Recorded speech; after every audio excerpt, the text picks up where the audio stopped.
तपाईँ विश्वभरबाट चुरो कुरो हेरेर बस्नुभएका सम्पूर्ण दर्शकलाई हार्दिक स्वागत छ चुरो कुरोको चुरो बहसमा। हामी आजको चुरो कुरोको चुरो बहसमा देशको समसामयिक राजनीतिमा केन्द्रित भएर संवाद गर्नेछौँ र आज हामीसँग त्यस्ता व्यक्तित्व हुनुहुन्छ जसले पृथ्वी विचारको अभियानलाई, पृथ्वी पथलाई एउटा अभियानको रूपमा निरन्तर अगाडि बढाइराख्नु भएको छ। भरत बस्नेत भन्दा बित्तिकै एउटा राष्ट्रवादी व्यक्तित्वको रूपमा, एउटा देशभक्त व्यक्तित्वको रूपमा चिरपरिचित हुनुहुन्छ र उहाँले पृथ्वी पथको अभियानलाई देशव्यापी फैलाउनका लागि महत्त्वपूर्ण भूमिका खेल्नु भएको छ। त्यस्ता व्यक्तिसँग हामी संवाद गर्दैछौँ। सबभन्दा पहिले चुरो कुरोको चुरो बहसमा म उनै भरत बस्नेतलाई स्वागत गर्छु। यहाँलाई चुरो बहसमा हार्दिक स्वागत। धन्यवाद उमेशजी। के लाग्छ यहाँलाई चाहिँ अहिले देशको राजनीति हेर्दाखेरि एउटा देशभक्त, राष्ट्रभक्त, पृथ्वी पथको विचार बोकेर हिँडिराख्नु भएको, अहिले देशको अवस्था अत्यन्तै दयनीय र अत्यन्तै दुःखद देखिन्छ, जताततै चाहिँ अस्थिरता मात्रै देखिन्छ। यहाँले यो सम्पूर्ण विषयवस्तुलाई कसरी निहाल्नु भएको छ? मैले यहाँबाट सुरुवात। अब यो हामीले यो कुरा गर्दाखेरि हामी चाहिँ हाम्रो पुरानो इतिहासमा फर्किनुपर्छ। जस्तो तपाईँले अब पृथ्वीनारायण शाहको विचारको अभियन्ता भन्नुभयो मलाई। जस्तो पृथ्वीनारायण शाहले त्यति बेला गोर्खाको राजा, एउटा चाहिँ युवा राजा, भर्खर 20 वर्षको उमेरमा राजा भइबक्स्यो। त्योभन्दा अगाडि नरभूपाल शाहले पनि गोर्खालाई अलिकति विस्तार गर्ने योजना बनाइबक्सेको थियो, त्यो सफल भएन। अब के देखियो भने गोर्खामा हुँदैखेरि अङ्ग्रेज फौज चाहिँ प्रताप मल्लको चाहिँ अनुरोधमा सहयोगको लागि काठमाडौँ चाहिँ आएको थियो। त्यो आउने बाटो चाहिँ गोर्खाबाट आउने बाटो थियो। अब उनीहरू आएको भए, आउन सफल भएको भए नेपाल अधीनस्थ हुन्थ्यो। त्यसलाई रोक्ने काम चाहिँ पृथ्वीनारायण शाहले गरिबक्स्यो। त्यहाँ चाहिँ ठुलो भिडन्त भयो र फिरङ्गीहरूको हार भयो र उनीहरू चाहिँ धेरै हताहती भए र धेरै भाग्नु पर्यो। अब यो त्यसपछि के उहाँले विचार गरिबक्स्यो भने यदि नेपाललाई जोगाउने हो, बचाउने हो भने यो हिमाली क्षेत्रमा रहेका सानसाना भुरे टाकुरे जुन चाहिँ राज्यहरू छन् तिनीहरूलाई एकीकृत गर्न सकिएन भने यो भूगोल रहन सक्दैन, अङ्ग्रेजले निल्दिन्छ भन्ने कुरा बुझेपछि राष्ट्रलाई एकीकरण गर्ने काममा उहाँ सरिक भइबक्स्यो र नेपाल। अब भारत आज सौभाग्यमान भयो। त्यही अङ्ग्रेजले भारतलाई कब्जा गरेर भारतमा भएका झन्डै 500-600 राजा रजौटाहरूलाई एक ठाउँमा एकीकृत गराएर ठुलो भारत बनाइदियो र पूर्व भारतको पनि त्यहाँ चाहिँ काम भयो। प्रशासनिक रूपमा पनि त्यहाँ अब्बल भयो र पछि अब अङ्ग्रेज त्यहाँबाट हटेपछि भारतीयहरूले सिङ्गो ठुलो मुलुक पायो भने नेपालीहरूका चाहिँ दुर्भाग्य अङ्ग्रेजले भारतमा शासन गर्यो। यदि अङ्ग्रेजले भारतमा शासन नगरेको हुन्थ्यो भने यो चाहिँ दक्षिण एसियामा नेपाल सबैभन्दा ठुलो राष्ट्र हुन्थ्यो, शक्तिशाली राष्ट्र हुन्थ्यो। त्यही कारण अब हामीले के उपनिवेश हुँदा पनि भारतलाई चाहिँ के भयो, ठुलो सफलता मिल्यो, फाइदा मिल्यो। तर हामी उपनिवेश नहुँदा हामीले चाहिँ धेरै कठिन यात्रा चाहिँ बेहोर्नु पर्यो। अब हामीले सुरु सन्धि गर्नु पर्यो, झन्डै 1/3 भूगोल हामीले गुमाउनु पर्यो। त्यसले पृथ्वीनारायण शाहले अन्तिम कालमा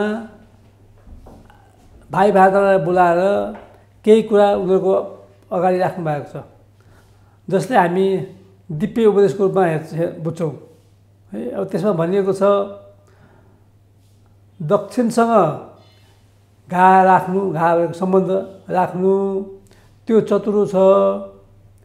हिन्दुस्तान दबाइरहेको छ, त्यो एक दिन उठ्नेछ, त्यसले आफ्नो सन्धि सर्पण खोज्नेछ।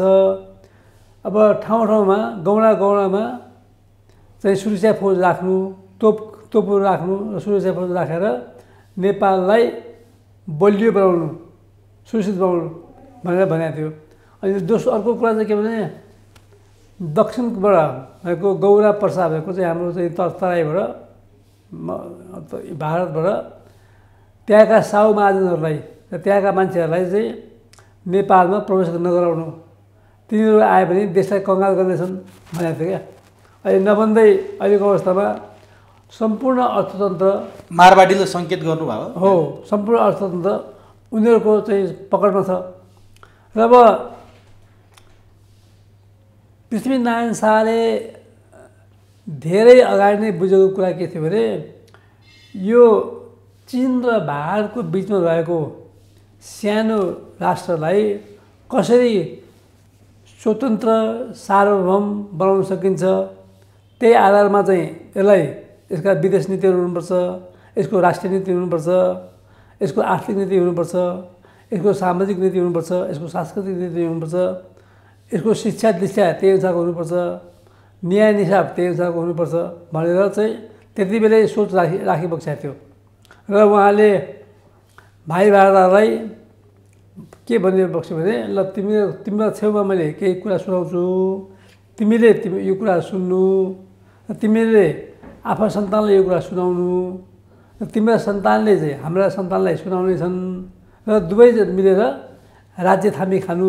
त्यसले गर्दा यो नितान्त रूपमा के छ भने त्यति बेला चाहिँ अब जनताको प्रतिनिधित्व भनेको चाहिँ भाइ भारतले गर्थे होइन, प्रतिनिधित्व गर्थे भाइ भारतले गर्थे। त्यति बेला दलहरू थिएनन् भनेपछि अब नेतृत्व भनेको राष्ट्रले लिएको थियो, जनताको प्रतिनिधित्व भनेको भाइ भारतले गर्थे। र त्यति बेला के भन्यो भने जनता र राजा मिलेर देशलाई बलियोसँग अगाडि बढाउनुपर्छ भन्ने नीति अख्तियार गरिदिएको थियो। अब अहिले आएर अब त्यति बेला पृथ्वीनारायण शाहले त्यति कुरा बुझेको, नेपाल बुझेको अथवा उत्तर बुझेको, दक्षिण बुझेको पृथ्वीनारायण शाह 1779 सालमा जन्मेको पृथ्वीनारायण शाह आजभन्दा झन्डै 200-300 वर्ष अगाडि उहाँले त्यसरी कुरा बुझ्नुभयो। त आजको दिनमा आएर अहिलेका नेताले पृथ्वीनारायण शाहले बुझेको एउटा अंश पनि बुझ्न नसक्नु र देश यति अप्ठ्यारोमा पर्नुको कारण के त? उत्तरबाट पनि खतरा, दक्षिणबाट पनि खतरा, पश्चिमबाट पनि खतरा, चौतर्फी देश किन खतरामा पर्यो?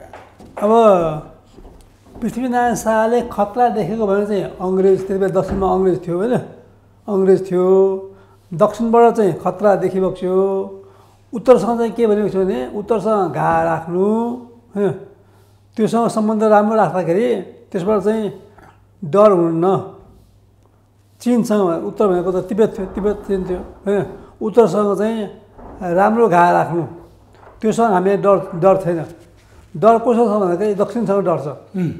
अब पृथ्वीनारायण शाहले एकीकरण गरिसकेपछि उहाँको मनसा के रह्यो भने यो नेपाल अक्षुण्ण रहोस्, अखण्ड रहोस्, एकीकृत रहोस् भन्ने उहाँको चाहिँ मनसा रह्यो। र अब दुर्भाग्यवश के भयो भने पृथ्वीनारायण शाहको देहावसान सानै उमेरमा भयो। त्यसपछि उहाँका सन्तानहरू कलिला थिए, धेरै कुरा बुझेको थिएनन्। नबुझेपछि स्वाभाविक रूपले त्यो विचारलाई अगाडि बढाउनलाई गाह्रो भयो।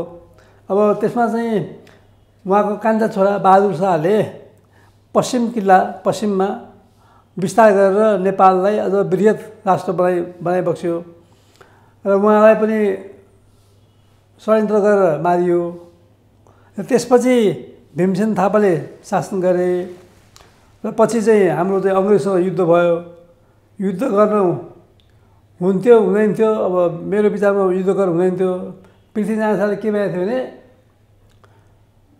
जाई कटक नगर्नु, जाई नलाग्नु, झिकी कटक चाहिँ नछोड्नु, जाई कटक नगर्नु र लड्दाखेरि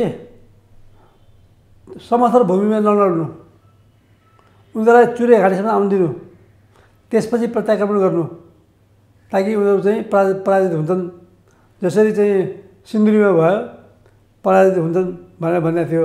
अब हामी तराईमा गएर चाहिँ लडाइँ गऱ्यौँ। त्यसले गर्दाखेरि हामीले पृथ्वीनारायण शाहको नीति चाहिँ नमान्दाखेरि हुबहु नीतिलाई चाहिँ चाहिँ उ गर्दाखेरि के भयो भने हाम्रो पराजय भयो। र राजाहरू चाहिँ पछि अब जङ्गबहादुर राणा चाहिँ प्रधानमन्त्री बने। 104 वर्षसम्म राजाहरू चाहिँ खोपीका देउताको रूपमा रहे। उनको केही भूमिका रहेन। अब पछिल्लो कालखण्डमा भनेको चाहिँ राजा महेन्द्रको चाहिँ केही भूमिका देखिन्छ। अब राजा महेन्द्रले पनि के बुझिबक्स्यो भने बिपी नेपाली कङ्ग्रेसका नेता बिपी कोइरालाले त्यति बेला उहाँ त जन्मिनु भारतमा जन्मिनु हो, उहाँको शिक्षा दीक्षा पनि त्यही हो, अङ्ग्रेज हटाउ अभियानमा उहाँहरू सरिक हुनुभयो होइन। र उहाँले चाहिँ पछि के भन्नु भने नेपाल स्वतन्त्र सार्वभौम राष्ट्र होइन रहेछ, यो भारतको इकाइ रहेछ भनेर चाहिँ उहाँले त्यो खालको चाहिँ विश्लेषण गर्नुभयो। र पछि 70 सालमा अब चाहिँ 7 सालदेखि 15 सालसम्म नेपालमा अस्थिरता चाहिँ उन्मुख भयो। राजाहरूको भूमिका त्रिभुवनको चाहिँ खासै भूमिका रहेन। पछि 15 सालमा आम निर्वाचन भयो। 17 सालमा चाहिँ राजा महेन्द्रले राज्य सत्ता आफूले लिइबक्स्यो। त्यति बेला एउटै कुरा के थियो भने भारतले पनि राम्रो खालको राष्ट्रवादी नेतृत्व चाहँदैन थियो नेपाल अस्थिर होस् भन्ने चाहन्थ्यो। त्यसले गर्दाखेरि त्यो जुन राजाले 17 सालको जुन चाहिँ अब अपदस्थ गर्ने काम भयो, त्यसमा अब अलिकति चाहिँ भारतले चाहिँ असहयोग गरेन, सहयोग त गरेन तर असहयोग गरेन, राजालाई असहयोग गरेन। किन बिपीसँग किन चिडिएको त भारत? जसले नेपाल भारतको एउटा इकाइ हो भनेर बोले भनेर बिपीको त्यो विवादास्पद अभिव्यक्तिको बारेमा अहिले पनि चर्चा हुन्छ। त्यस्ता बिपीलाई राजाले अपदस्थ गर्दा भारतले किन बोले? अब के छ भने बिपी र नेहरूको बिचमा व्यक्तित्वमा टसल भयो। बिपीलाई नेहरू मन पराउन्न थिए, नेहरूले बिपीलाई त्यति मन पराउँदैन थियो। अनि बिपीका दाजुभाइलाई लडाइदिनलाई भारतले खुब मेहनत गर्यो। त्यति बेला कहिले मातृकालाई रोज्यो, कहिले बिपीलाई रोज्यो र दाजुभाइको बिचमा भिडन्त बनाइदिइरह्यो भन्ने पनि यता कता सुनिन्छ। त्यो सत्य थियो? त्यो एकदम सत्य थियो। बिपीलाई अपदस्थ गराएन, त्योभन्दा अगाडि मातृकालाई प्रधानमन्त्री बनाउने काममा उनीहरूको भूमिका छ। अब राजा महेन्द्रले पनि के देखिबक्स्यो भने दलहरूले राम्रोसँग राष्ट्रिय एकता, अखण्डता, स्वाधीनता, विकासको लागि राम्रो काम, असल काम गर्दै रहेछन्। नेपालमा अहिले बहुदलीय व्यवस्था आवश्यक रहेछ, जनताहरूको चेतना पनि त्यति रहेछ। त्यसले गर्दा बहुदलीय व्यवस्थाको लागि चाहिँ जनतामा चेतना पनि आउनुपर्छ भन्ने कुरा बुझिबक्स्यो। र त्यति बेला अब भनौँ न, अब उत्तरी नाकामा भारतले सुरक्षा फौज राखेको थियो। उत्तरी नाकामा 18वटा चेकपोस्ट थियो। अब के अरे मन्त्री परिषदको बैठकमा भारतीयहरू चाहिँ प्रतिनिधि बस्थे। मैले चाहिँ के थियो भने यो नेपाल चाहिँ त्यति बेला के थियो भने पुरै भारतको नियन्त्रणमा थियो। त्यो नियन्त्रणबाट चाहिँ हामी कहाँ राष्ट्र बैङ्क थिएन। राजा महेन्द्रले चाहिँ बैङ्कको स्थापना गरेको, विश्वविद्यालय गरेको, नेपाली मुद्रा नभएको, तराईतिर त भारतीय मुद्रा नै चल्थ्यो भन्ने कुरा नेपालका पहिला गभर्नर हिमालय शमशेर जबरा जो दिवंगत भइसक्नु उहाँले मसँगको अन्तर्वार्तामा भन्नुभएको। त्यति बेला त सबै भारतीयहरूको नियन्त्रणमा थियो नि त। मुद्रा त हाम्रो थिएन, बाटो पनि हाम्रो पूर्व पश्चिम राजमार्ग थिएन। हामीले चाहिँ भारतबाट जानुपर्थ्यो, नेपालको चाहिँ एक ठाउँबाट अर्को ठाउँ पुग्नलाई भारतबाट जानुपर्थ्यो। र अब राजा महेन्द्रबाट के काम, एउटा चाहिँ राजा महेन्द्र चाहिँ राष्ट्रवादी राजा थिए। राजाहरू त त्यसै पनि राष्ट्रवादी हुन्छन् होला नि। उहाँले चाहिँ विकासको कुरालाई प्राथमिकता दिएको थियो। धेरै कल कारखानाहरू खुले, बाटोघाटोहरू बने।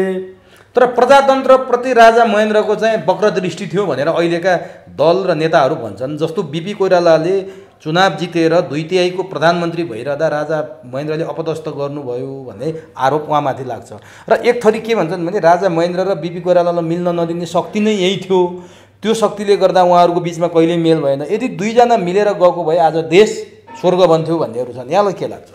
अब के थियो भने बिपीले राजा महेन्द्रलाई राष्ट्रसत्तालाई दिनुपर्ने जुन एउटा चाहिँ आदर हो, एउटा सम्मान हो, एउटा किसिमको चाहिँ जुन चाहिँ भूमिका हो त्यो चाहिँ उहाँले त्यसमा उहाँ चुक्नु भयो।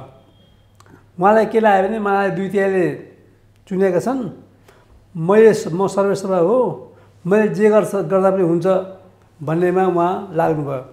र अब यदि नेपालमा राजा महेन्द्रले त्यो सत्ता लिने आँट नगरेको भए त्यति बेला नै भारतले के खोजेको थियो भने नेपाललाई जसरी हुन्छ अधीनस्थ बनाउने, नेपाललाई भारतमा विलय गराउने, त्यो चाहिँ भारतको चाहिँ उत्कट इच्छा थियो।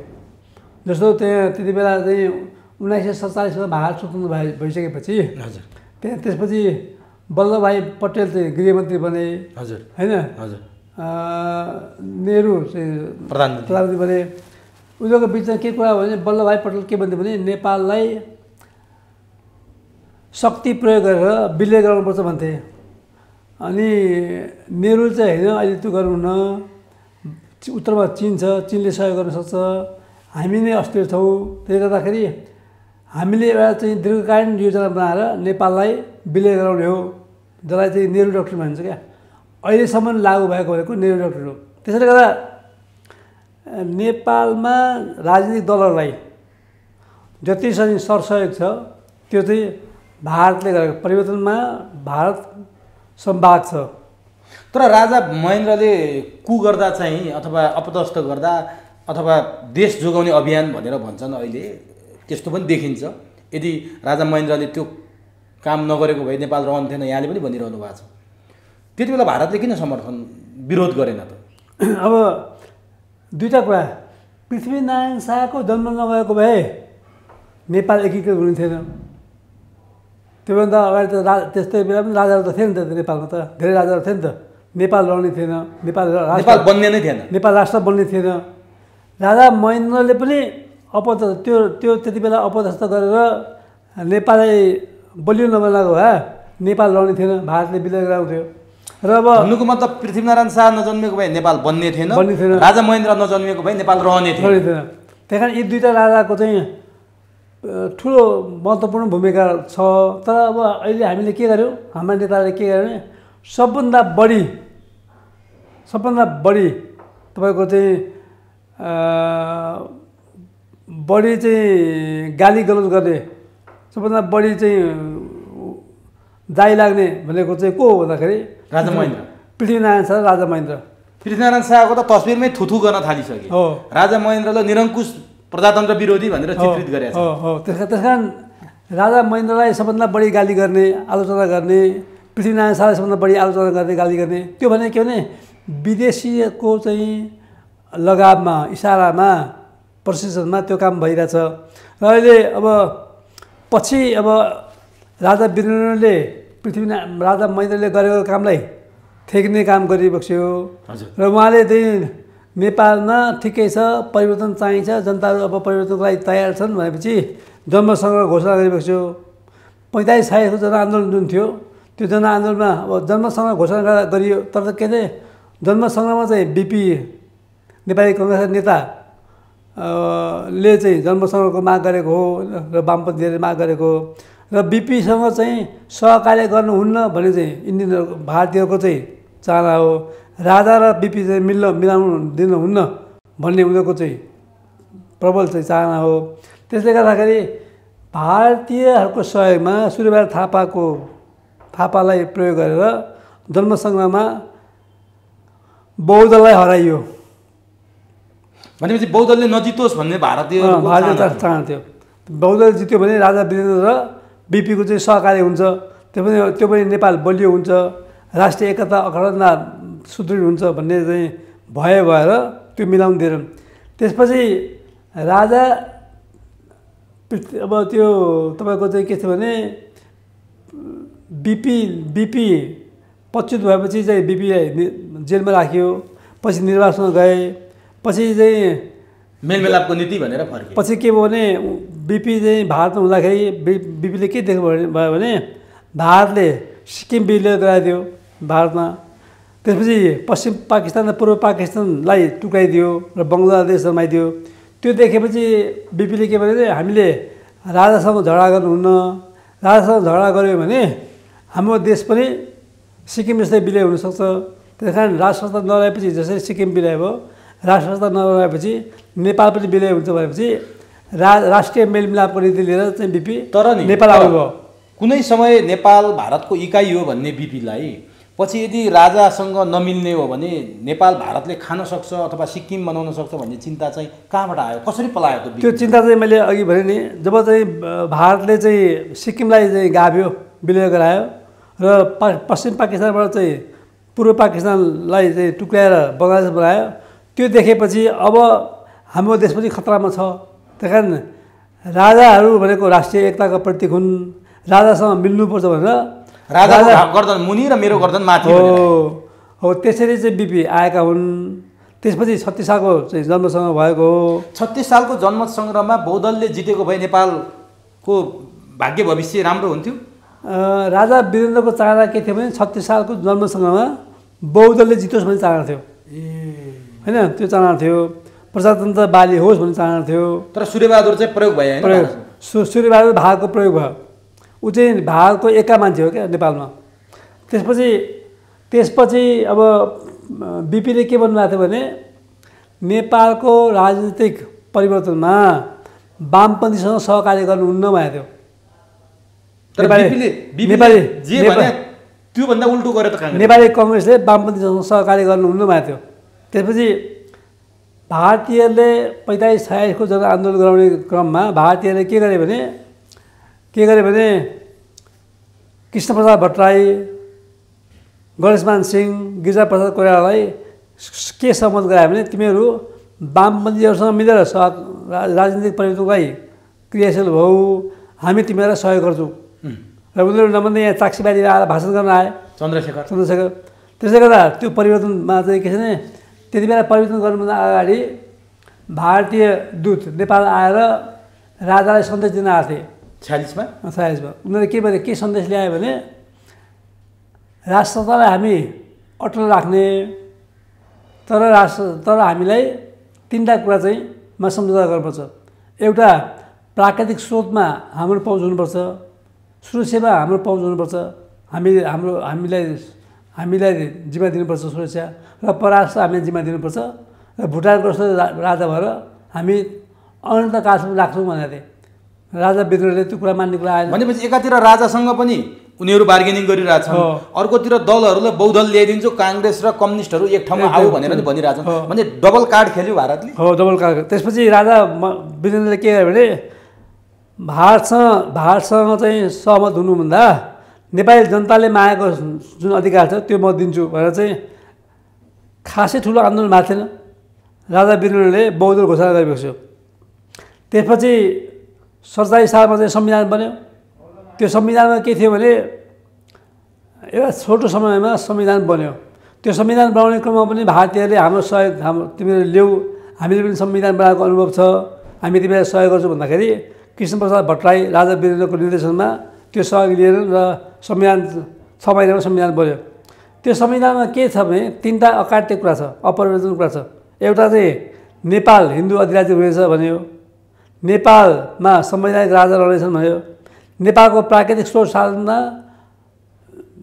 सन्धि सम्झौता गर्नु पऱ्यो भने सदनले 2/3 मतले चाहिँ पास गर्नुपर्छ भन्यो। यो कुरा चाहिँ के छ भने भारतलाई पचेन। भारत संवैधानिक राष्ट्रसंस्था राख्न चाहँदैन थियो। भारत प्राकृतिक स्रोतमा चाहिँ आफ्नो पहुँच, आफ्नो पकड जमाउन चाहन्थ्यो। र त्यस्तै क्रिस्चियनहरूलाई चाहिँ के मन परेन भने नेपाल हिन्दू अधिराज्य हुनेछ भनेर मन परेन। अब कुरो के भयो भने 47 सालको संविधान बनिसकेपछि 48 सालमा चाहिँ निर्वाचन भयो। त्यसमा चाहिँ जनताले काङ्ग्रेसलाई बहुमत दिए। वामपन्थीहरू पनि अगाडि आए। अब के गरे भने काङ्ग्रेसभित्र अन्तर्कलह हुँदाखेरि मध्यवादी निर्वाचन भयो। त्यसमा चाहिँ 48 सालको निर्वाचनमा त्यो अन्तर्कलहमा पनि भारतको हात छ भन्छन् नि मान्छेले। हो, काङ्ग्रेसलाई त्यसमा चाहिँ भारतको हातभन्दा पनि यिनीहरूको आफ्नै अब अकम्युनिकेटले गर्दा भएको थियो होइन। अब भारतले त जुटाउन खोजिहाल्छ नि, उसले त सकेसम्म स्थिरता त चाहँदैन। नेपाली कङ्ग्रेसलाई कमजोर बनाउनु भन्ने उसको, जस पार्टीहरूलाई कमजोर बनाउनु भन्ने उसको योजना हुन्छ। त्यसमा चाहिँ ऊ खेल्यो। खेल्न त खेल्यो तर आन्तरिक कारणै बढी प्रमुख हो। र अब त्यति बेला संयुक्त जनमोर्चाको नाममा यसै पुष्पकमल दाहाल बाबुराम भट्टराईको पार्टीले पनि निर्वाचनमा भाग लियो, 9वटा सिट जितेको थियो। तेस्रो ठुलो दल भयो। अब पछि काङ्ग्रेसभित्र अन्तर्कलह भएपछि मध्यावधि निर्वाचनमा चाहिँ मुलुक गयो। मध्यावधि जाँदाखेरि के भयो भने मध्यावधिको निर्वाचनमा संयुक्त जनमोर्चाले भाग लिएर बहिष्कार गर्यो होइन, बहिष्कार गर्यो। त्यो कसले गरायो भन्दाखेरि त्यो भारतले गरायो। के तथ्यहरू छन् त्यस्ता? होइन, अब यस्तो छ, त्यो तथ्य भनेको परिणामले बुझाउँछ नि त। अहिले आएको जुन परिणाम छ त्यसले चाहिँ तथ्यमा पुग्न सकिन्छ। भारतकै डिजाइनमा तत्कालीन संयुक्त जनमोर्चाले 51 सालको चुनाव बहिष्कार गर्यो। त्यो के थियो? भारतले के फाइदा हुन्थ्यो त्यो बहिष्कार गराए? भारतलाई के थियो भने 47 सालको संविधान च्यात्नु थियो होइन, असफल बनाउनु थियो। असफल बनाउनु थियो। काङ्ग्रेस र एमाले असफल बनाउनु थियो। संविधानलाई 47 सालको संविधानलाई असफल बनाउनु थियो। त्यसले गर्दाखेरि संयुक्त जनमोर्चालाई अलग गयो।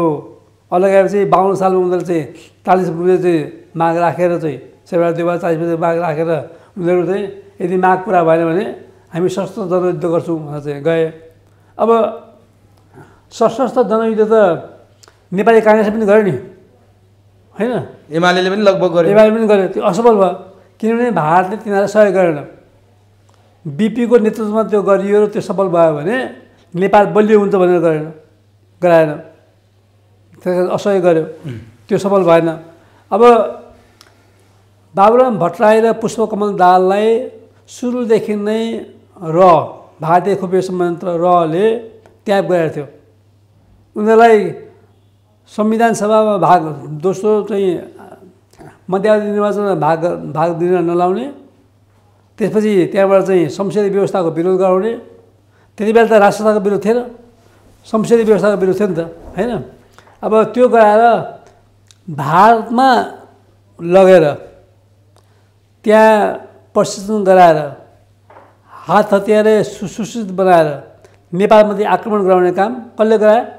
भारतले गरायो। त्यस कारण अब सबैभन्दा नेपाल विरोधी, राष्ट्र विरोधी तत्त्व भनेको चाहिँ माओवादी हो।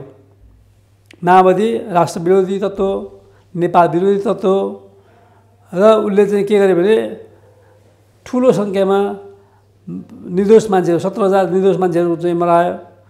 ठुलो सङ्ख्यामा चाहिँ हताहती गरायो, अपाङ्ग भए, घाइते भए, संरचनाहरू ध्वस्त पार्यो, देश संरचना ध्वस्त पार्यो। झन् नेपाललाई 50 वर्ष पछाडि धकेल्यो। त्यसपछि अब धेरै सङ्ख्यामा मान्छेहरू विस्थापित भए। अब त्यो जघन्य अपराध थियो। त्यो कसले गरायो भन्दाखेरि भारतले माओवादीहरूलाई सहयोग गरेर नेपाललाई असफल बनाउने, नेपालको संविधान च्यात्ने, 47 सालको संविधान च्यात्नलाई त्यो गरायो। र 47 सालको संविधान कसले लेखेको थियो भन्दाखेरि काङ्ग्रेसको नेतृत्वमा वामपन्थीको सहभागितामा त्यो चाहिँ लेखिएको थियो। अब चाहिँ के भयो भने पछि राजा ज्ञानेन्द्रले शासन हातमा लिइसकेपछि, त्योभन्दा अगाडि जस्तो कहीँ कतै कसैले भन्छन् कि संसदीय व्यवस्थालाई असफल बनाउनका लागि राष्ट्र संस्थाबाट नै माओवादी जनयुद्धमा काहीँ न काहीँ चाहिँ बीजारोपण गर्ने काम भयो र यिनीहरूलाई मलजल गर्ने काम पनि भयो भनेर आरोप लाउँछन् कि अहिले। त्यो सत्य थियो? अब पहिलो कुरा के चाहिँ त्यति बेला राजा वीरेन्द्र गद्दीशील भइबस्नु थिएन। राजा वीरेन्द्र चाहिँ प्रजातान्त्रिक राजा भएको हुनाले जन्मसँगको घोषणा गरेबस्यो, बहुदल दिइबक्स्यो भनेपछि बहुदलीय व्यवस्थालाई असफल बनाउने काममा राजा वीरेन्द्रको भूमिका छैन। राजा वीरेन्द्र कहीँ के सुन्ने हो भने त्यो तथ्यहरू पनि वादीहरूले शान्ति प्रक्रियामा आइसकेपछि अथवा राजा वीरेन्द्रको वंश विनाश भइसकेपछि राजा वीरेन्द्रसँग हाम्रो चाहिँ कार्यगत एकता थियो अथवा वार्ता हुने भइरहेको थियो, कुरा मिल्ला जस्ता थियो, राजासँग हाम्रो राम्रै सम्बन्ध थियो भनेर त माओवादीकै नेताहरूले बोलेको पनि अब यस्तो छ। त्यो सबै कुरा चाहिँ के छ भने दिग्भ्रमित, जनतालाई दिग्भ्रमित गराउनलाई गरेको हो। राजाहरूसँग माओवादीको सहकार्य हुने सम्भावना कहीँ पनि देखिँदैन। र राजा वीरेन्द्रले के चाहिँ बुझिबक्स्यो भने माओवादीहरू भनेको चाहिँ भारतीय हुन्, के अरे गोटी हुन् हो, भारतीयबाट चाहिँ सञ्चालित हुन्। अब यदि सेना प्रयोग गर्यो भने भारतसँग हाम्रो प्रोक्सी वार हुन्छ। त्यस कारणले सेना प्रयोग गर्नुभन्दा पहिला चाहिँ उनीहरूलाई सम्झाएर बुझाएर निशस्त्र गरेर चाहिँ शान्ति बाटोमा ल्याउनुपर्छ भन्ने चाहिँ हो। तर उनीहरूसँग सहकार्य चाहिँ हुने कुरा त्यो चाहिँ कदापि सम्भावना छैन। र राजा वीरेन्द्रको वंशनाश भइसकेपछि त्यसपछि राजा ज्ञानेन्द्रले शासन लिइसकेपछि राजा वीरेन्द्रको वंशनाशमा चाहिँ भारतको हात छ। अब राजा वीरेन्द्र के छ भने अब त छर्लङ्ग भइसक्यो। हुन त मान्छेहरूले CIA र भनेर जोडेर भन्न थालिसके। अब त्यो कारण चाहिँ के हुनसक्छ? राजा वीरेन्द्र अब नागरिकता विधेयकको कुरा छ, अनेक कुराहरू छ। राजा वीरेन्द्रले देश प्रेम गरेको कुराहरू, देशप्रति राजा वीरेन्द्रको जुन किसिमको चाहिँ भावना थियो त्यो भावना भारतलाई रुच्या त थिएन होला, मन परेका त थिएन होला। तर घरेलु शक्तिले मात्रै राजा वीरेन्द्रको विनाश गर्न सक्ने सम्भावना त थिएन। CIA र रको के इन्ट्रेस्ट थियो र राजा वीरेन्द्रको वंश? अब के छ भने मैले अघि नै भने नेपाललाई स्वतन्त्र सार्वभौम राष्ट्रको रूपमा हेर्न हुन्न भन्ने भारतीयहरूको चाहिँ उत्कट चाहना हो। जस्तो मैले अघि भने वल्लभभाइ पटेलले चाहिँ त्यति बेला शक्ति प्रयोग गरेर नेपाललाई भारतमा विलय गराउनुपर्छ भन्ने होइन, त्यो भन्थे उनले। त्यसै नेहरूले चाहिँ त्यसो नगरौँ, अहिले नगरौँ होइन, दीर्घकाल रूपमा चाहिँ नेपाललाई चाहिँ भारतमा विलय गराउनुपर्छ भन्ने थियो, जसलाई नेहरू डक्टर भनिन्छ। त्यसैले वादक को बन्यो भन्दाखेरि राजा बने, राजा वादक बने। त्यसले गर्दा तपाईँले जुन भन्नु शङ्का गर्नुभयो नि, हजुर, त्यहाँ चाहिँ विदेशीहरूको त्यो चाहिँ राजा वीरेन्द्रको वंशनाशमा भूमिका चाहिँ देखिन्छ, उनीहरूको भूमिका देखिन्छ। त्यो एकदम 100% हो। अब दिपेन्द्र चाहिँ अब युवराज होइन, भोलि हुने राजा आफै मर्ने हिसाबले त्यो काम गरेको हुनुपर्छ जस्तो मलाई लाग्दैन। तर जहाँसम्म चाहिँ के छ भने तपाईँको अब राजा ज्ञानेन्द्रले शासन हातमा लिइसकेपछि जनताहरूलाई र दलहरूलाई के आह्वान गरियो भने 3 वर्ष चाहिँ मलाई समय देऊ, म माओवादीलाई शान्ति प्रक्रियामा ल्याउँछु र प्रजातन्त्र बाली गर्छु भनेर चाहिँ समय मागियो होइन। त्यसपछि नभन्दै छोटो अवधिमा माओवादीप्रति नेपाली सेना जाइ लागेपछि नेपाली सेनाले उसलाई परास्त गर्ने भयो। ऊ कमजोर भयो। र ऊ कमजोर हुनु भनेको भारत कमजोर हुनुभयो। भारतले के बुझ्यो भने अब हामीले माओवादीलाई थाम्न सक्दैनौँ, नेपाली सेनाले यसलाई सिध्याउँछ, श्रीलङ्कामा लिथे जस्तै यसलाई पनि सिध्याउँछ भनेपछि उनले के गरे भन्दाखेरि दलहरूलाई सहमत गराए, माओवादीलाई सहमत गराए, माओवादीलाई बचाउनलाई दललाई सहमत गराएर 12 बजे गराए। अब यो नेपालको अहिलेको जुन परिस्थिति छ त्यसमा के छ भने सबैभन्दा बढी जिम्मेवार गिरिजाप्रसाद कोइराला नेपाली काङ्ग्रेस जिम्मेवार छ, त्यसपछि एमाले जिम्मेवार छ। अब माओवादी त राष्ट्रद्रोही शक्ति भइहाल्यो, उसलाई त नेपाल राष्ट्र चाहिएको छैन, नेपाललाई भारतको योजनामा विलय गराउने उसको चाहिँ रणनीतिमा लागेको छ। अब यहाँले यो भनिरहँदा सुनिन्छ के राजा ज्ञानेन्द्रले पनि प्रचण्डसँग मिल्न खोजेको अथवा प्रचण्डले पनि राजा ज्ञानेन्द्रसँग मिलेर दलहरूलाई चाहिँ निमिट्यान्न पार्न खोजेको प्रयास दुवैतर्फबाट भएको थियो।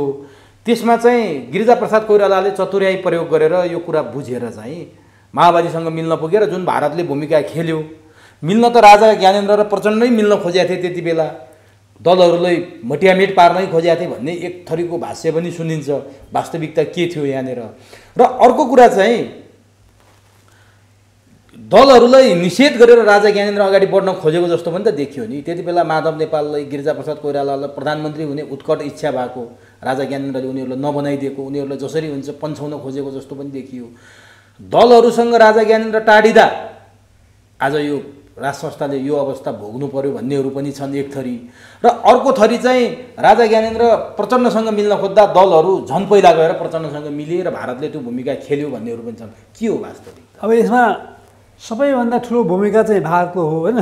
मैले अघि भने भारतले माओवादीलाई अब थ्याक्न सकिँदैन, नेपाली सेनाको जुन चाहिँ प्रहार छ त्यो प्रहारबाट थ्याक्न सकिँदैन भनेपछि उनीहरूले के गरे भने 12 बुँदे गराउने योजना बनाए। जस्तो तपाईँले भन्नुभयो नि, अब राजा ज्ञानेन्द्र र राजा वीरेन्द्र अथवा राजा ज्ञानेन्द्रको चाहिँ माओवादीहरूसँग कुनै पनि किसिमको सम्झौता थिएन। अब राष्ट्रसत्ता सिद्ध्याउने माओवादीसँग राजाले सहकार्य गर्न सक्छ? त्यो त सम्भव छैन। त्यही कारण त्यो सबै भ्रम हो, त्यो भ्रम सृजना गरियो, त्यो सबै अफवाह हो। राजा ज्ञानेन्द्रको चाहिँ प्रचण्डसँग मेलमिलाप हुने सम्भावना थिएन। र उनीहरूको चाहिँ के छ भने मैले चाहिँ माओवादीहरूका नेताहरूबाट के चाहिँ सुनेको छु भने हामीले राजा ज्ञानेन्द्रसँग वार्ता गर्ने सहकार्य गर्ने उसमा थियौँ। उनले चाहिँ सत्ता हातमा लिएर हामीमाथि प्रहार गरे, अब हामी यिनलाई छाड्दैनौँ भनेर चाहिँ भनेको चाहिँ मैले सुनेको छु। तर पुष्पकमल दाहालसँग राजा ज्ञानेन्द्रको चाहिँ सहकार्य हुने सम्भावना चाहिँ कदापि थिएन। भनेपछि काङ्ग्रेस र एमालेसँग त गर्न पर्थ्यो नि त। अब यो चाहिँ कसो भने राजाको एउटा भुल चाहिँ के भयो भने माओवादीहरूलाई मात्रै प्रहार गर्नुपर्थ्यो, दलहरूसँग सहकार्य गर्नुपर्थ्यो।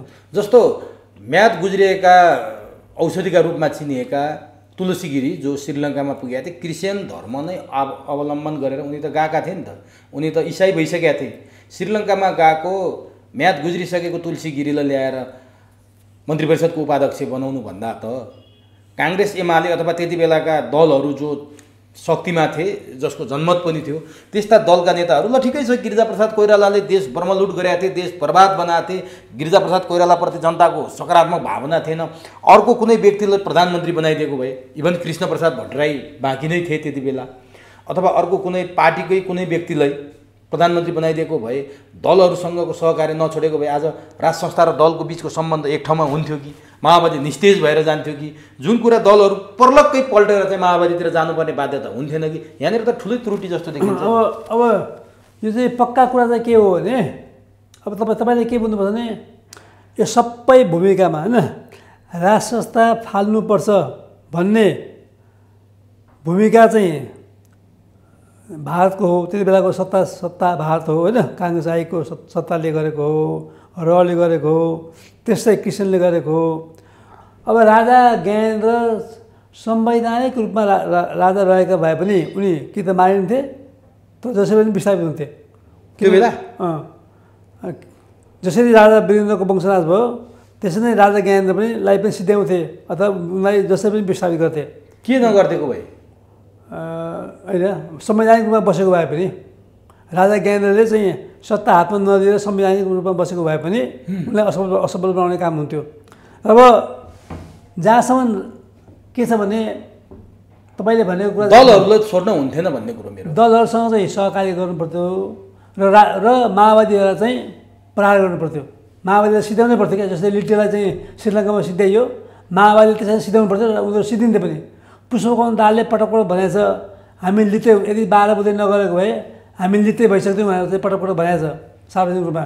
त्यसले गर्दा गल्ती चाहिँ के भयो भने माओवादीलाई मात्रै शत्रुको रूपमा हेरेर उनीहरूसँग व्यवहार गर्नुपर्थ्यो, दलहरूसँग सहकार्य गर्नुपर्थ्यो।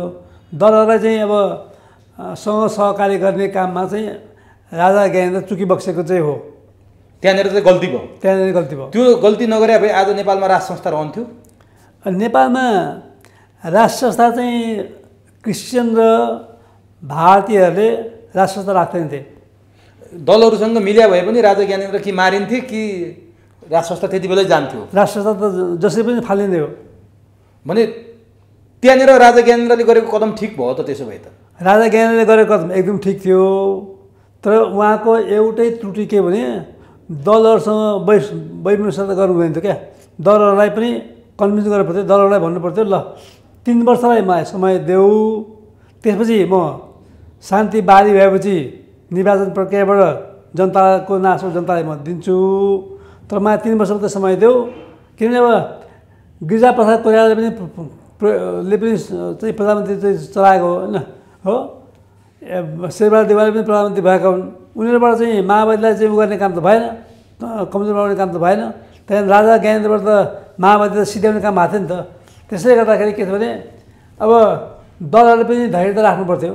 दलहरूले पनि के छ भने खालि के भने त्यसमाथि भारतले खेल्ने मौका पायो, उसले खेल्ने मौका पायो। अब त्यसमा गिरिजाप्रसादको कमजोरी के थियो भने उनलाई सत्ताभन्दा अरू केही पनि थिएन। उनलाई चाहिँ के छ भने माओवादीले तिमीलाई हामी पहिलो राष्ट्रपति बनाउँछौँ होइन, र चाहिँ गणतन्त्र ल्याउनुपर्छ, राजा फाल्नुपर्छ भनेर चाहिँ कन्भिन्स गरे। ऊ चाहिँ पहिलो राष्ट्रपति हुने चाहिँ लोभमा उनले चाहिँ जुन चाहिँ 2 खम्बे नीति छ नि, संवैधानिक राष्ट्र संस्था र बहुदलीय प्रजातन्त्र, त्यसलाई चाहिँ अब चाहिँ उनीहरूको चाहिँ काङ्ग्रेसले त्यसलाई चाहिँ परित्याग गर्यो। जुन बिपीले चाहिँ भन्नुभएको थियो त्यसलाई परित्याग गरेर उसले चाहिँ राष्ट्र संस्थालाई फाल्ने काममा माओवादीसँग लाग्यो।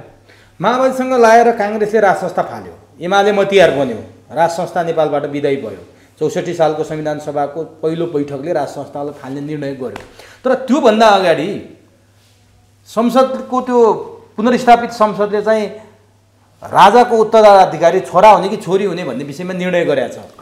राजासँग पनि कहीँ 5 बुँदे सहमति भएको चर्चा छ, त्यो बाहिर राजाले आजसम्म सार्वजनिक गर्नु भएको छैन।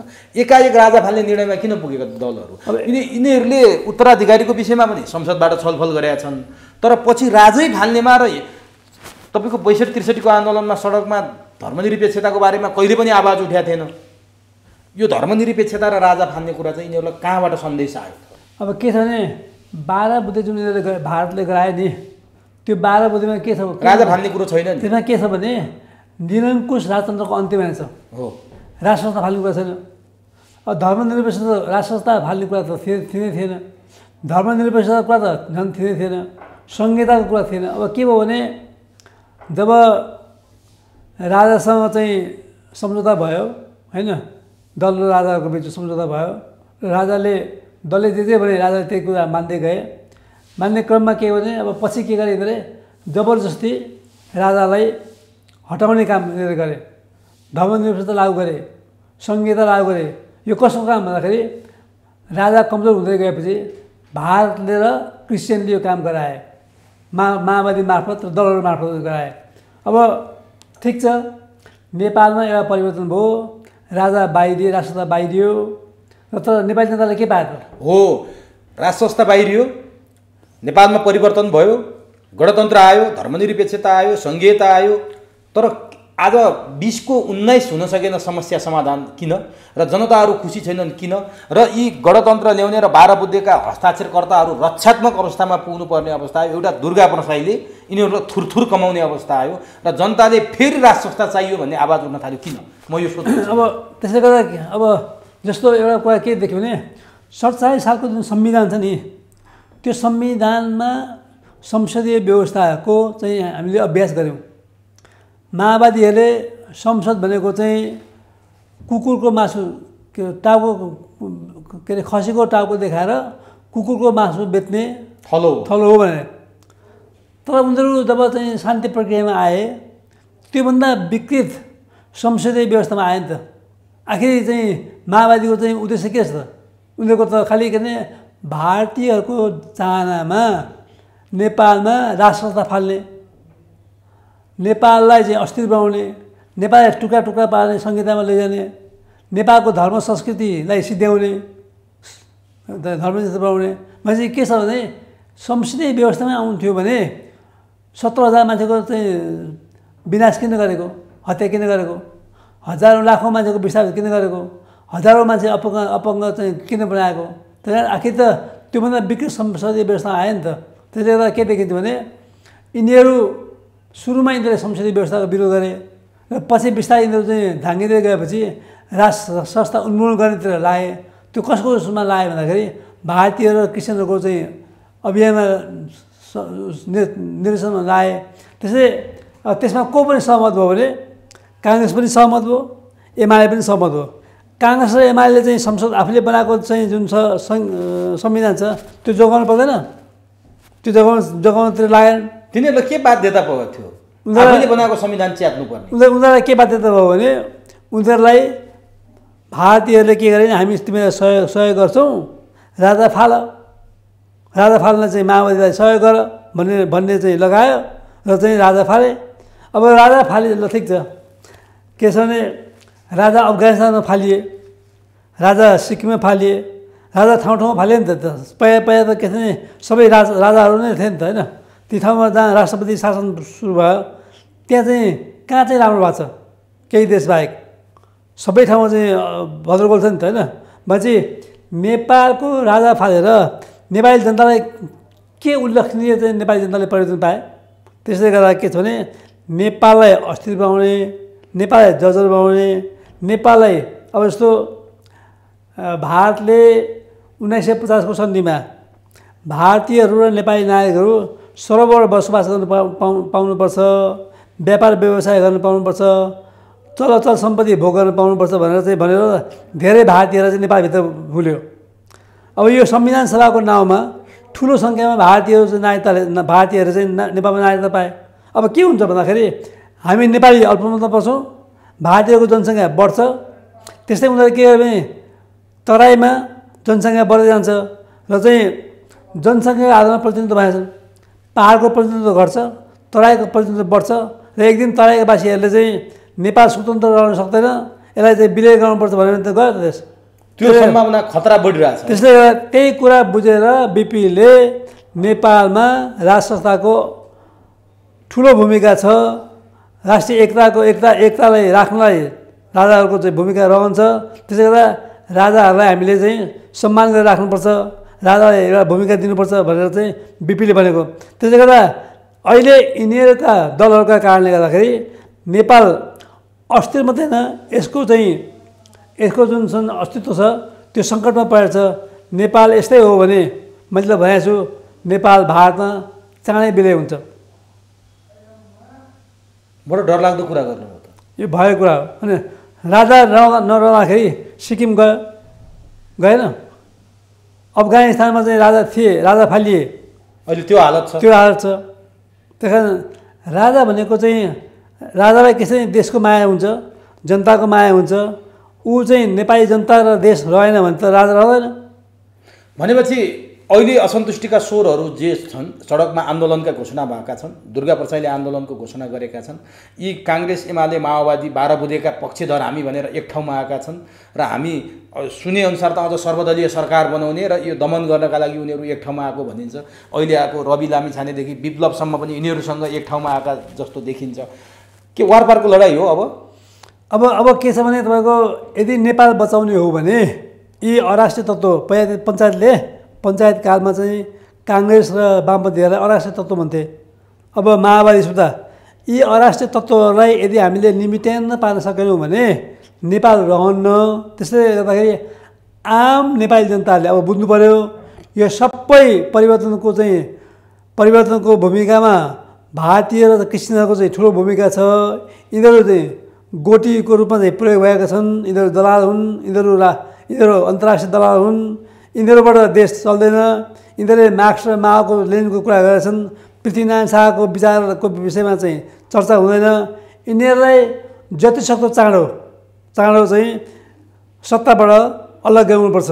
उनीहरू त एक ठाउँमा आए नि मिल्ने रे। अब काङ्ग्रेस एमाले माओवादी रवि विप्लवहरू जो यो व्यवस्थाको पक्षधर छन्, यो परिवर्तनको पक्षधर छन्, उनीहरू एक ठाउँमा आउने भनिसके। सामाजिक सञ्जालले अराजकता फैलायो, अब सामाजिक सञ्जाल नियन्त्रण गर्नुपर्छ भन्न थालिसके। अब के हुन्छ भने अहिले उनीहरू सबैभन्दा बदनाम छन्। त्यही बदनामीको कारणले गर्दा राष्ट्रिय स्वतन्त्र पार्टीले त्यत्रो मत ल्यायो उनीहरूको चाहिँ बदनामी गरेर। अब के छ भने नेपाली जनताहरू चनाखो हुनुपर्छ। यिनीहरूसँग केही कार्यकर्ता छन्, नेता छन् र कार्यकर्ता छन्, बाँकी जनता त यिनीहरूको पक्ष छैन। र आम नेपाली जनताहरूले चाहिँ यिनीहरूलाई विस्थापित गर्ने योजनामा अगाडि बढ्नुपर्छ। अब अहिले दुर्गा प्रसादले गरेको जुन चाहिँ अभियान छ त्यो अभियानलाई पनि सहयोग गर्नुपर्छ। राजा ज्ञानेन्द्र ठाउँ ठाउँमा अभिनन्दनको कार्यक्रममा चाहिँ सवारी भएको छ, त्यहाँ पनि सहयोग गर्नुपर्छ। र राजालाई यदि हामीले स्थापित गर्न सकेनौँ भने नेपाल चाहिँ विलय हुन्छ। त्यही कारण राजा बिनाको नेपाल, राष्ट्रता बिनाको नेपाल रहँदैन, त्यो चाहिँ पक्का छ। भनेपछि राजा अथवा राज संस्थालाई स्थापित गर्न सकेनौँ भने नेपालै भारतमा विलय हुने यहाँले खतरा देखिसक्नु। एकदम दुर्गा प्रसाईको आन्दोलनले राज संस्था पुनर्स्थापित गर्न सक्छ? दुर्गा प्रसाईको आन्दोलनले मात्रै गर्न सक्दैन। अहिले जस्तो राप्रपाले चाहिँ अभियान सुरु गरिरहेको छ, राप्रपा नेपालले अभियान सुरु गरिरहेको छ। अब आम नेपालीहरूलाई अब यो चाहिँ के छ भने आम नेपालीहरूलाई सहमत गराउँदै अब राजा ज्ञानेन्द्र पनि ठाउँ ठाउँमा चाहिँ अभिनन्दन कार्यक्रममा चाहिँ सहभागी हुनुपर्छ। जसरी भक्तपुरमा जुन उल्लेखनीय चाहिँ मान्छेहरूको चाहिँ त्यहाँ उपस्थिति देखियो, त्यस्तै गरी चाहिँ ठाउँ ठाउँमा नेपालीहरू चाहिँ सहभागी हुनुपर्छ राजा ज्ञानेन्द्रको चाहिँ। भनेपछि देशका कुना कुनाबाट चाहिँ यो आन्दोलन उठ्नुपर्छ। अब एकदमै अब हरेक नेपालीले बुझ्नु पऱ्यो कि नेताहरू भनेको चाहिँ दलका नेताहरू भनेको चाहिँ यी चाहिँ दलाल हुन्, यी चाहिँ लेन्डुप दोर्जे हुन्, यिनीहरूको विरुद्धमा उठ्नुपर्छ र राजालाई स्थापित गर्नुपर्छ। यो कुरामा चाहिँ जनजनले नेपालीहरूले यो कुरालाई अनुभव गरेर चाहिँ राजालाई ल्याउने काममा सक्रिय सहभागिता जनाउनुपर्छ। भनेपछि यही कुरा अगाडि बढाउँदा दुर्गा प्रसाई असुरक्षित भएका छन्। उनको घरमा आक्रमण भएको छ, घेराबन्दी भएको छ। केपी ओली र महेश बस्नेतले त प्रधानमन्त्रीलाई भेटेर पक्राउ गर्न दबाब दिइरहेका छन्। उनलाई प्रहरीले बोलाएर सोधपुछ पनि गर्यो। यस्ता कुराहरू अगाडि ल्याउँदा त राज्य आतङ्कबाट प्रताडित हुनुपर्ने अवस्था छ। अनि तपाईँले भने जस्तो सहज छ र? अब अलिकति के छ भने दुर्गा प्रसाईजीको जुन अभियान छ त्यो अभियान चाहिँ ठिक थियो होइन, हो, मिटर ब्याजको कुरा थियो, हजुर, सहकारी संस्थाको चाहिँ चर्को ब्याजको कुरा थियो।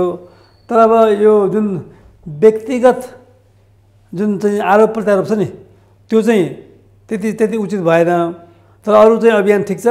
अब मलाई छ उहाँ असुरक्षित हुनुहुन्न, नेपाली जनताले उहाँलाई सुरक्षा दिन्छन् र अब प्रधानमन्त्रीलाई भेटेर दबाब दिइरहेछन् प्रमुख प्रतिपक्षी दलका नेताले पक्राउ गर्नु पर्यो भनेर। कम्बोडियामा केपी ओलीको लगानी छ भनेर बोल्दाखेरि उनीमाथि चाहिँ प्रहरीले सोधपुछ गर्न थालिसक्यो। स्थिति यस्तो छ भने तपाईँहरूको साथ छ दुर्गा प्रसाईलाई? अब हाम्रो चाहिँ के छ भने अब साथ छ। अब खालि एउटै कुरा हो चाहिँ व्यक्तिगत चरित्रलाई होइन, चरित्र हत्या चाहिँ गर्नुहुन्न दुवैले भन्ने चाहिँ मेरो चाहिँ विचार हो। अन्त्यमा के भन्न चाहनुहुन्छ त यो कार्यक्रम हेरेर बसिरहनुभएका दर्शक? म आम दर्शकहरूलाई के भन्न चाहन्छु भने अब नेपाल बचाउनुपर्छ हामीले। नेपाल जसरी चाहिँ नेपाल निर्माणमा आम जनताको सहभागिता भयो त्यसरी नेपाल बचाउनलाई आम जनताको सहभागिता हुनुपर्छ र राजालाई सहयोग गर्नुपर्छ, राजा ज्ञानेन्द्रलाई स्थापित गर्नुपर्छ र चाहिँ दलको विरुद्धमा चाहिँ हामी उर्लिनुपर्छ र लाखौँ करोडौँ मान्छेहरू चाहिँ दलको विरुद्धमा राज संस्थाको स्थापनामा अगाडि बढ्नुपर्छ। म आम दर्शकहरूलाई तपाईँहरू जसरी हुन्छ अब घरमा बसेर होइन, अब चाहिँ आह्वान हुँदाखेरि राप्रपाले गरेको आह्वान हुन्छ, अब त्यस्तै अब दुर्गा प्रसादले गरेको चाहिँ आह्वान छ, त्यसमा चाहिँ सहभागी हुनुलाई म आग्रह गर्दछु। हस्, यो महत्त्वपूर्ण समय र संवादका लागि यहाँलाई हार्दिक उमेशजी माया चाहिँ मौका दिनुभयो, तपाईँलाई पनि धन्यवाद।